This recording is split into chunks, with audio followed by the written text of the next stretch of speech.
On today's primetime local news, residents in recovery are looking for help with some government funding. Staffing, we're really tapped out. There's 2 of us full-time. The RCMP has tips for those leaving their houses unattended during vacations. And a recap on the Midget AAA Bobcats performance at the Max tournament. Without him, we only scored 2 goals. He was in on 8 of the 10 goals, which was good to see. Plus, the city of Lloydminster is starting to collect Christmas trees for recycling.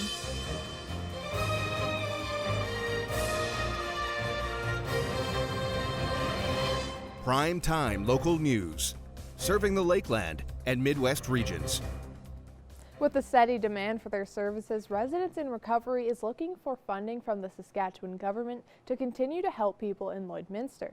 After adding 2 houses in 2019, Residents in Recovery still has a long waiting list and is in need of funding to continue to expand.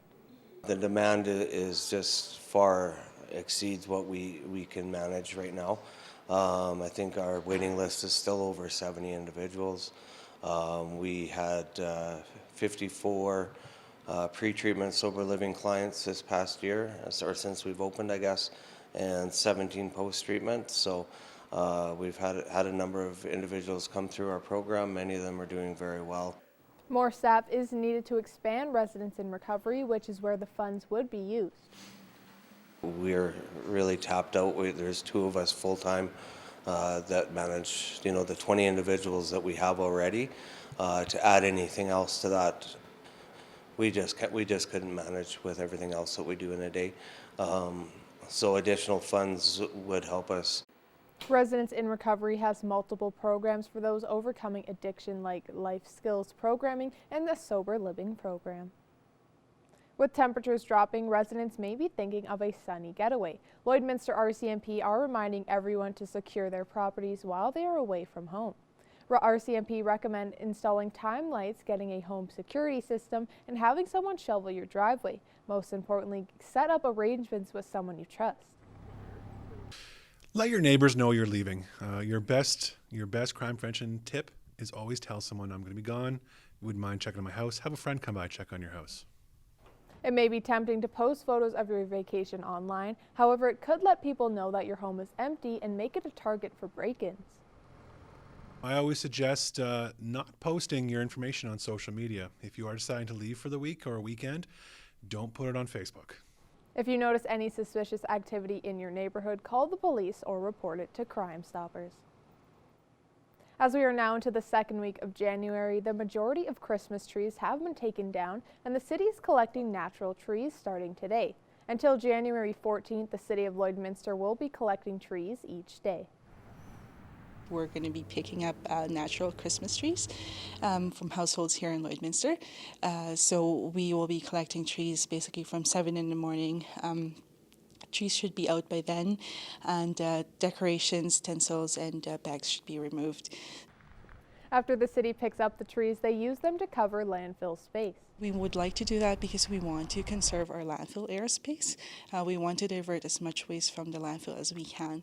So what we have been doing is we have been chipping the trees into wood chips, and we have been using it to cover our landfill working phase. So. More information is available on the city's website. Having young children can make attending public places a bit tricky for parents, but for movie families, May Cinema 6 has provided a kid-friendly environment every few weeks. Josh Ryan was there this morning where families were avoiding freezing by watching Frozen. With young children, entertainment is often limited to the home. It's usually bedtime, so this doesn't ever work out for having a 3-year-old. Seeing a potential market need, May Cinema 6 began Baby and Me matinees, where moms can bring their kids along to the cinema even on snow days. Moms are tough. They even come out in the snowstorms, as you saw today. And every time it grows a little bit more and a little bit more as the word gets out.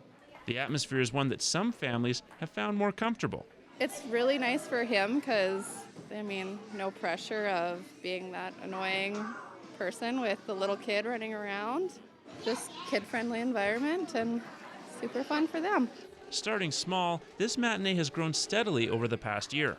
The feedback's been wonderful, and I can tell if we've missed a date and we haven't had one soon enough because I get flooded with messages. Is there a show this Wednesday? Is there a Mummy and Me this Wednesday? In that time, it's also connected a number of new parents. It's definitely a nice chance to get to meet other moms with little ones too. And its success has given Marco some ideas for expanding. We're looking to expand into the sensory-friendly viewings in support of Autism Canada. It's something we're working on. We're going to make sure to do it right, and hopefully within the next month or two.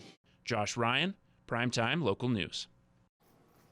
Over the Christmas break, the Holy Rosary Raiders senior boys basketball team participated in a tournament in the States. Abby St. John has more on the boys' experience and what they learned in this week's Beyond the Classroom. The senior boys basketball team at Holy Rosary High School traveled to Gillette, Wyoming for the Energy Classic tournament. This gave the boys a chance to play against some of the best American teams across the Midwest and West Coast.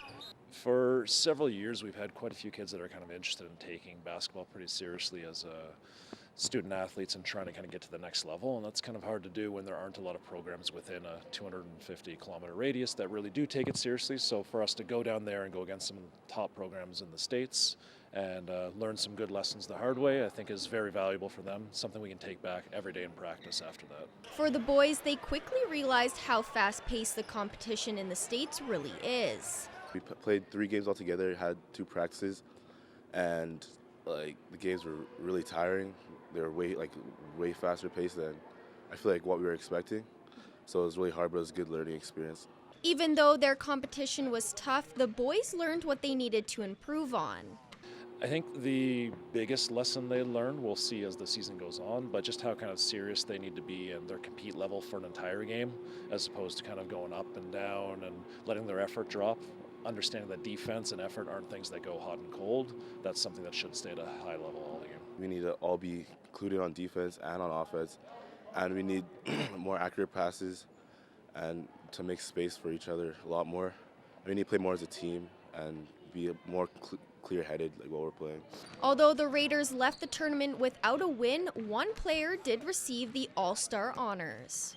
I wasn't expecting it. I think it was a surprise to me anyways. I feel really proud that I got that, and I just need to keep working hard, try and do some more in the rest of the tournaments. For this week's Beyond the Classroom, I'm Abby St. John. Beyond the Classroom is brought to you by Lakeland College. Apply today to environmental sciences. Study soils, plants, ecosystems, wildlife, and more. Now to our Abby St. John with the weather.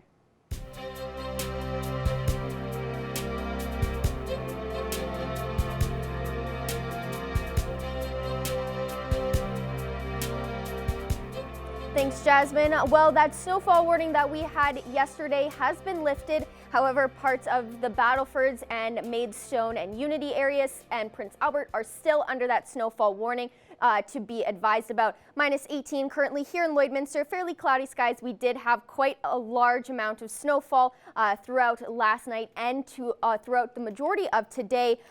Winds coming in from the north at 14 kilometers per hour, making it feel closer to -27 with that wind chill. Across Alberta, -19 in Cold Lake, -16 in Athabasca and Edmonton, -15 in Red Deer, -18 in Edson, -14 in Rocky Mountain House, -13 in Jasper, and -17 in Whitecourt. And on the Saskatchewan side, -18 in Meadow Lake and Prince Albert, -17 in Melfort, -12 in Saskatoon, and -16 out in North Battleford. And overnight in North Battleford, as they are under that snowfall warning, there is a chance that they could experience some snowfall overnight and into tomorrow, with the temperature dropping to -22, and that wind will be at 11 kilometers per hour coming in from the northwest, and then pick up to 17 kilometers per hour tomorrow with a daytime high of -21. In Cold Lake, they have a chance of some snowfall overnight with that temperature dropping to -21, and that wind will be at 11 kilometers per hour coming in from the north, and then pick up to 15 kilometers per hour tomorrow coming in from the northwest with a daytime high of -19. And then here in Lloydminster overnight, there is about a 30% chance that we could still see some snowfall overnight, and the temperature will drop to -23, and that wind will be at 11 kilometers per hour coming in from the northwest, which will pick up to 15 kilometers per hour tomorrow with a daytime high of -20. However, it'll feel closer to -36 with that wind chill and a low of -23. And then on Friday, it will be a high of -21, which will feel closer to -35 and a low of -31. And then to start your weekend off on Saturday, it'll be a high of -18, feel closer to -35 with that wind chill and a low of -22. And there's a 60% chance that we could see some snow. That's a look at your 3-day forecast. We'll have more news coming up after the break.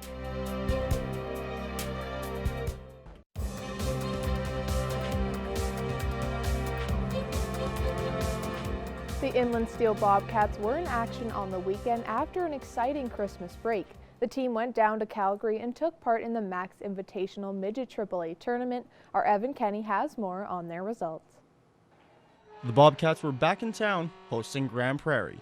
This game was the first of the new year and the first since the tournament. It's a hard game to get everybody into. A lot of special teams, a lot of 5-on-4, a lot of 4-on-4.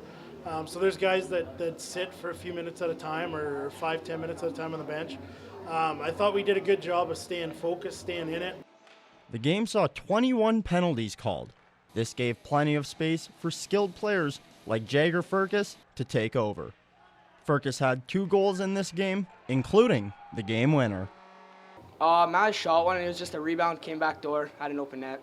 This 2-goal game is building on the performance he gave at the Max. Furcus had 8 points in 4 games, with 6 of those being goals. That was good enough for second overall in the tournament. He's a special player. He's a very special player, and he's starting to find that rhythm. Obviously, without him, we only scored 2 goals. He was in on 8 of the 10 goals, which was good to see. Good to see him break out. And, I thought he got rewarded for some of the good things he's been doing leading up to it. Oh, it was great. It was lots of fun, that tournament. My line was rolling. Me, Rents, and Cabby. I couldn't have done it without them. They really helped me out there. Furcus also leads the Lloydminster team in points with 25 in 23 games as a 15-year-old. Furcus and the rest of the Bobcats will be in action this Saturday when they host the Calgary North Stars. Evan Kenny, Primetime Local Sports. Now to our Abby St. John with the weather.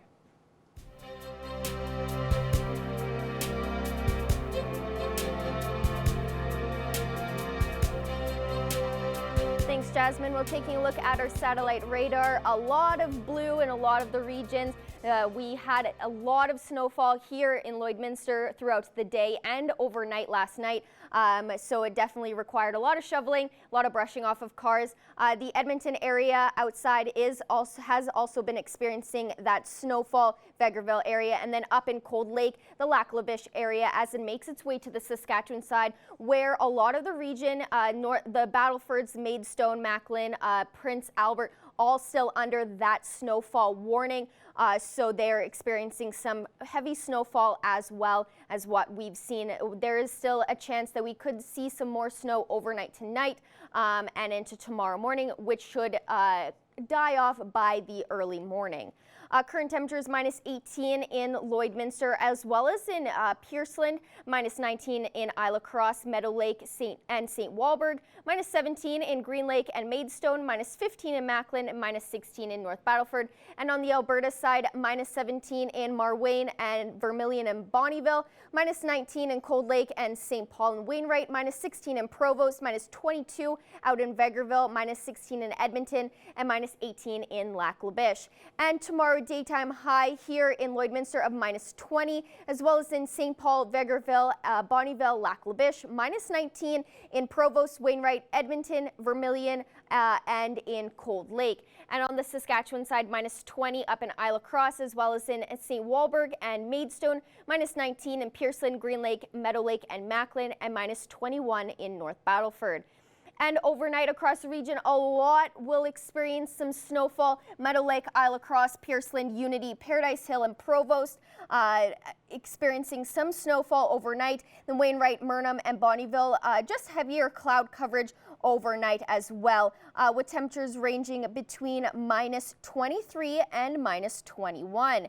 Your school day forecast for tomorrow at 8 a.m. It'll be minus 22 with a fairly heavy cloud coverage, which will be the trend throughout the day. And then by the time recess rolls around, it'll be minus 23.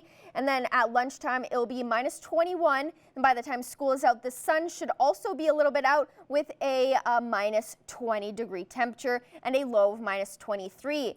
And then on Friday, it'll be a high of minus 21 and a low of minus 31. To start your weekend off on Saturday, a high of minus 18 and a low of minus 22. There's a 60% chance of some snowfall. And then on Sunday, there's a 56% chance that we will also have some snowfall then with a mix of sun and cloud, a high of minus 25 and a low of minus 27. Back on Monday, a high of minus 28 and a low of minus 30. On Tuesday, we'll get a chance of some sun with a high of minus 27 and a low of minus 33. Then on Wednesday, it should be a nice sunny day with a high of minus 29 and a low of minus 32. That's a look at your 7-day forecast. We'll have more news in the question of the day coming up after the break.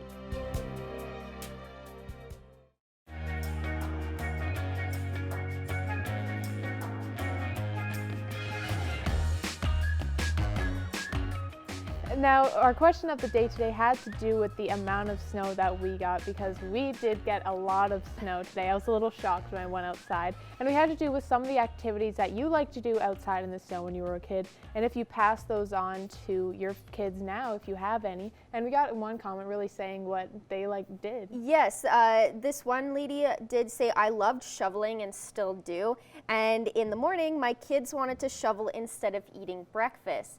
That's not really like an activity that you would really think of that kids would enjoy, but it is actually quite fun when you're a kid. And it's also a great life lesson to have under your belt as well. Getting a bit of practice as well. I know when you're I don't know what it is about the snow, but I think just playing in it makes you a little bit more relaxed, and that it's the same with shoveling. Yeah, especially when you're a kid. No matter how cold it is, kids love playing in the soft, fluffy snow. Having snowball fights or building snowmen or even going sledding is always so much fun. They can spend hours doing it. Exactly. I was definitely one of those kids. But now we are going to be taking a look at your pet pictures. So thank you to everyone who submitted your pet pictures for our Pet of the Day segment. And we will be giving away a Pet Pat gift card on Friday.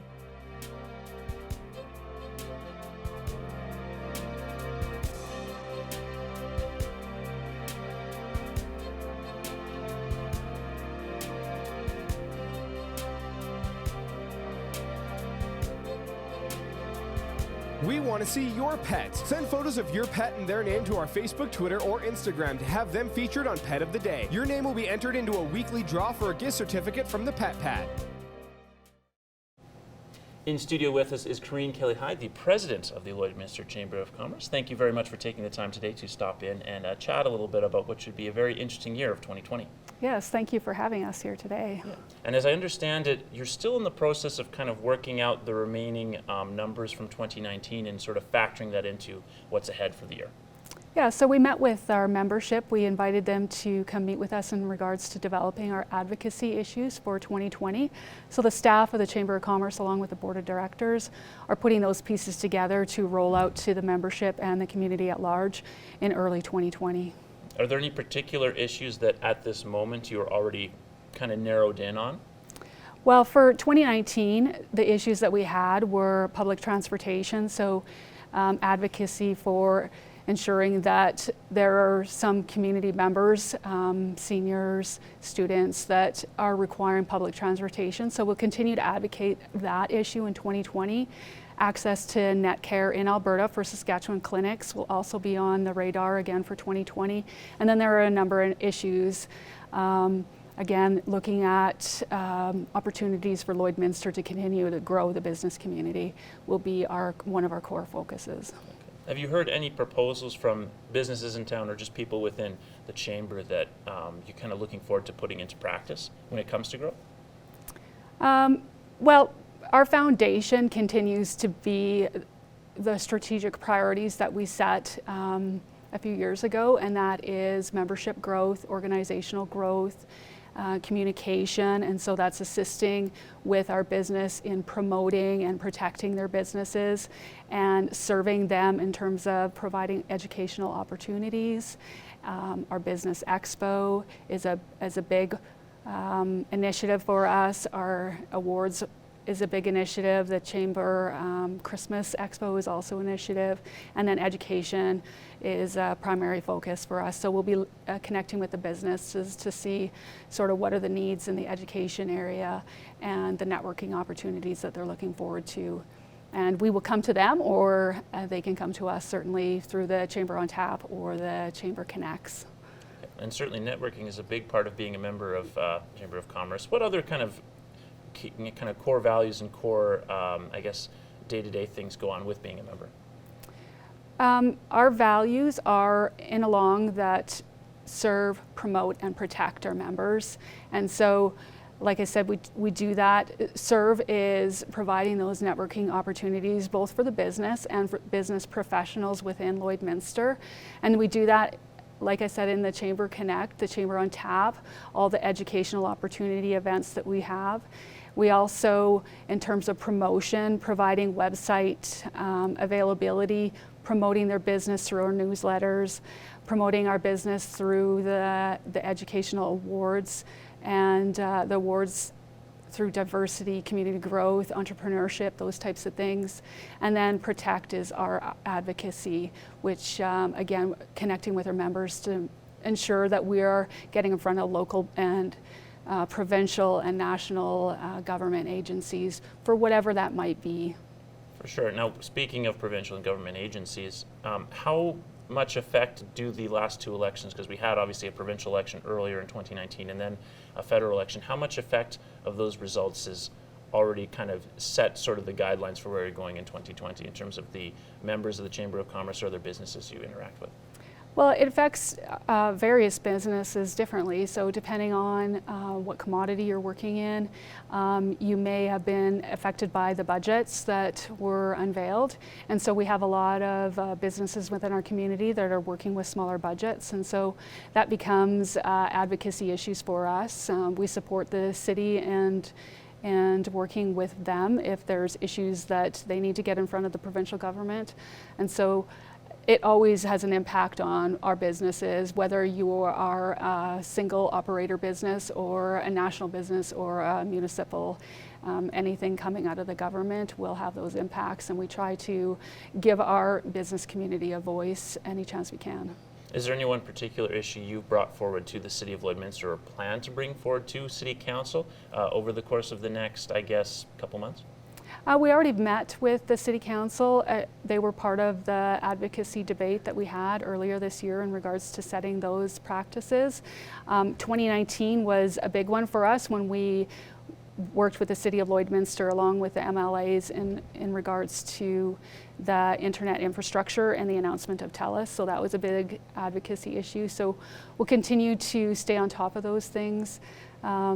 2020 again is just looking ways to help support our businesses in this economy that we're currently in, and allowing business to business connections.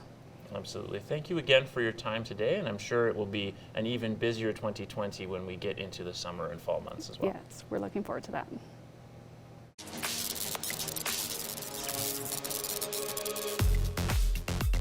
Hey, it's Justin Marshall, Boom 95.3 and Hot 101.3, taking a look at what's going on around the Lakeland. Well, we're in Ashmont, Alberta. Made the trip out because we're here at the Agriplex. It is going to be bustling on Saturday because it's Ukrainian New Year's, Malanka, and they're hosting an event. President Danny Weimeyer joins me now. Danny, what can you tell us about the event on Saturday? I can tell you we start at 5 o'clock for cocktails. And delicious pierogi supper at 6, made by our in-house caterer, Sharon, Country Pride Catering. And I hear she puts on a hell of a meal, man. Excellent meal. You will not regret this one. Well, we'll get all the details up on our Facebook page, Hot 101.3 FM, so everybody can take a look. Why do you guys do Malanka, man? We do it just to kind of bring everybody together in the community, and it's quite a bit... quite a big Ukrainian organization around here, I guess. Yeah, because you were saying a bunch of the dance groups come from all over the area, right? Yeah, we have one group out of St. Paul. They'll be doing their performance. and another group out of Vilna that is coming as well and doing their performance. And you say the hall gets pretty busy here in Ashmont, Alberta. Big Ukrainian heritage, right? Yeah, it'll be pretty hopping here Saturday for sure. Yeah, something like 100 people last year. Yeah, last year we had 100, and we're hoping to have more this year. Wow, Danny, this is amazing. Thank you so much for having us out here so that we can feature. We love featuring small communities like Ashmont. Excellent. We're glad to have you for sure. Thanks again. All right, thank you. And if you have an event you would like to feature on What's Happening, shoot me an email, jmarshall@stingray.com.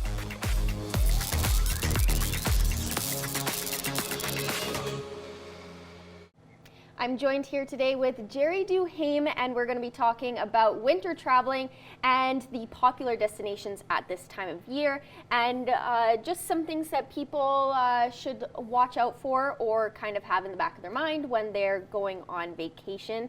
So thank you, first off, for coming in. Thank you for inviting me. Again, I love having you here. So we were talking just a little bit off camera about a lot of families. It's very popular at this time of year for family vacations. It seems to go in cycles for us, and one year we may be really busy with booking people for Christmas vacations because of the way the dates fall.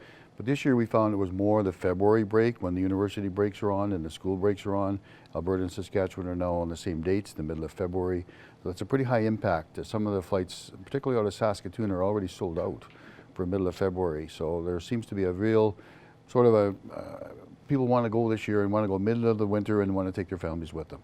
And where are the most popular destinations that these families do choose to go to? Most of the families prefer to be on a direct nonstop flight, which kind of eliminates some of the deep destinations such as the middle of the Caribbean. And so Mexico does come up fairly frequently for that because of the frequency of flights. You can almost go any day of the week now to Mexico on a direct flight. There's all-inclusive resorts, people like that, so they don't have to budget for meals or entertainment or activities. It's all in one price.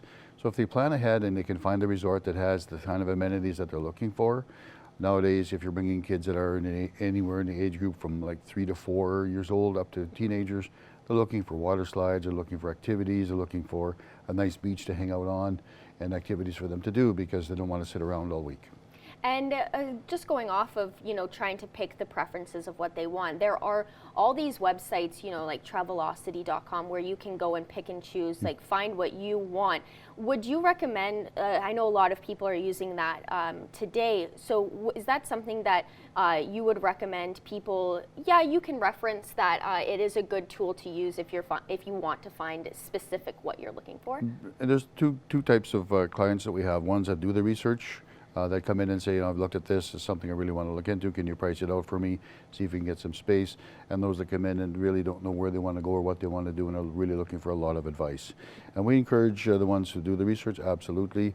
We're finding in the last couple of years that people have done the research or coming in that perhaps even made the bookings themselves online are now saying, you know what, I don't even trust this anymore. There's so much information out there. I go and click on the hotel I want to look at and I get something else. They're frustrated. And so they come in because we know the resorts, we've been there, we've sent our agents to the various destinations, or a lot of them, and can give them specific advice on it.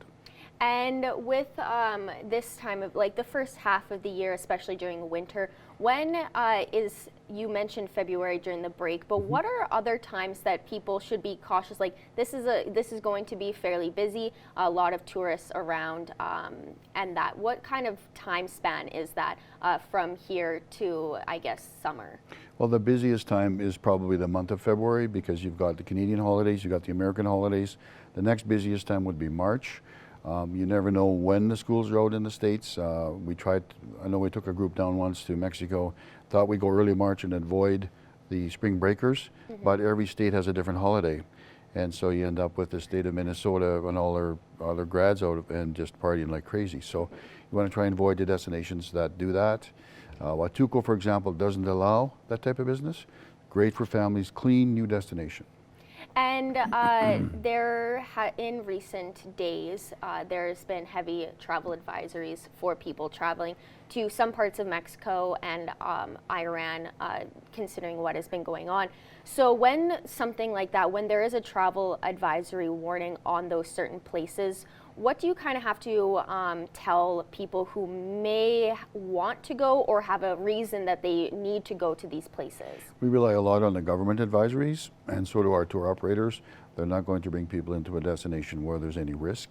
In all the years that I've been in business, and the many destinations that we've sold, the only things we've ever had happen to our clients is some petty theft, particularly when you're in a hostile situation or in a bus stop or something like that. You're traveling on your own. They tend to look for those kind of people, but in all the years we haven't had anybody that had any issues. At the same time, you want to research the destination that you're going to go to, make sure that it's offering the things that you want to offer. And if you're going to visit family and friends, check with them, because they're living there and know what's going on at the time that you want to go. All right. Well, again, if anyone has any questions or they would like to plan out a nice family vacation, how can they get a hold of you? Absolutely. It's just phone us, give us a call at 780-875-4414. We have gone through a name change. We were Carlson Vaughan Lee Travel. Head office had changed it to CWT Vacations. So when you phone us, we'll say CWT Vacations and call us at any time. We're there Monday through Friday and from Saturday till 9 to 4. Perfect. Well, thank you so much for coming in. It's always nice having you in to get all the travel advice and popular destinations at certain times of year so people can plan accordingly. My pleasure. Thank you for inviting me.